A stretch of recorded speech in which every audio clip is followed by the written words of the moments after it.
Hey, I am experimenting with some things. I'm going to forget about perfectionism here, forget about trying to be perfect. And in fact, I'm going to try to get my own face off of my screen so that I don't have to look at me.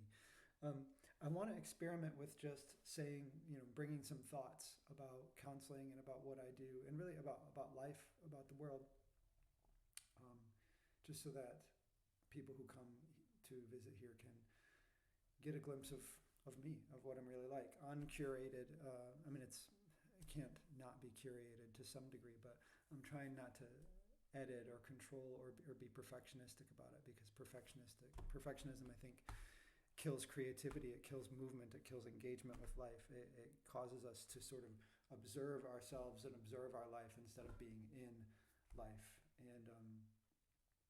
So yeah, that's what I'm bringing right now. The thing I want to talk about is awe and gratitude.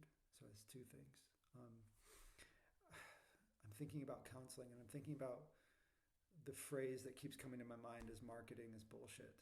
And honestly, so much of counseling is bullshit. So much of the messages that therapists and the world of mental health puts out there is bullshit. It's simple strategies or models or theories or 5-step processes or 3-step processes. If you do this and this, then you will become healed. And it presents this kind of simplistic, formulaic approach to life that I just find toxic, and I find myself feeling allergic to, and that it even makes me hold back from doing anything like marketing or putting my name out there. That's why I wanted to just put something a little more honest. I'm thinking about awe and gratitude versus this reductionistic approach to life that tries to control it and treat it in a formulaic way. If you have a formula of control, you're simplifying it down to something. If you do these 1, 2, or 3 things, then you can get a guaranteed result. But if that were possible, then we could control life and we wouldn't be in awe of what we experience. That's diametrically opposed to being in the world with a sense of awe and gratitude, presently engaged in this moment, alert to the world around you, ready for relationship, ready for love, ready to be transformed, ready to be engaged, ready to experience whatever's coming to you with thankfulness. So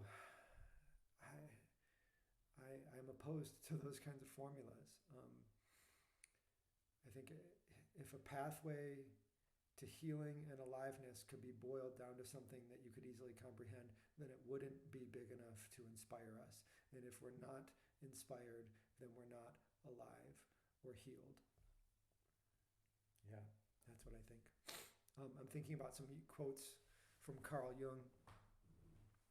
He talks about, here's the quote in front of me, that he says that many modern theories of psychology and of counseling are rational methods of treatment which actually hinder the realization of meaningful experience. Rational methods of treatment which actually hinder the realization of meaningful experience. This means that the great majority of patients are necessarily alienated from a spiritual standpoint. And when he says spiritual, I think he's talking about religious things in a sense, but it's beyond simple religion. He's not saying we need to practice a certain religion. He's saying that when you break everything down into its component parts, that's this rationalistic, reductionistic worldview, and it has no place for humans as beings, as a psyche, as a consciousness that actually relates to its world. That's what it means to have a spiritual standpoint, to be a spirit, not a bunch of parts that can be broken down.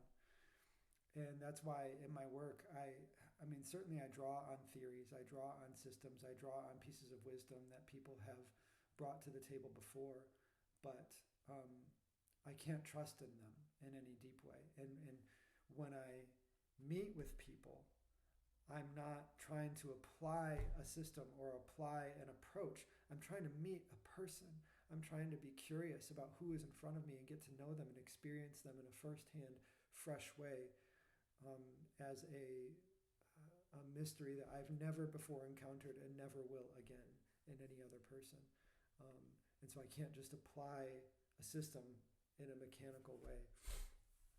Another quote from Carl Jung that I have here in front of me, he says, "The counselor who takes his work seriously must decide in every single case whether or not he is willing to stand by a human being with counsel and help upon what may be a daring misadventure. He must have no fixed ideas as to what is right, nor must he pretend to know what is right and what not. Otherwise, he takes something from the richness of the experience." I believe that. I believe that. I want to meet people. And if I'm not connecting with you as a human being, if I'm just bringing a system that I had before you even walked in the room, I'm taking away something from the experience of meeting you in the here and now. And that actually is disintegrating rather than healing. I do think systems and approaches and methods can yield short-term results. I think, especially when there's excitement of a simple answer and you go, oh, wow, an answer. That moment of discovery is exciting, but they always yield diminishing returns and they don't last in my experience. But true experiences of being alive, of being encountered and encountering,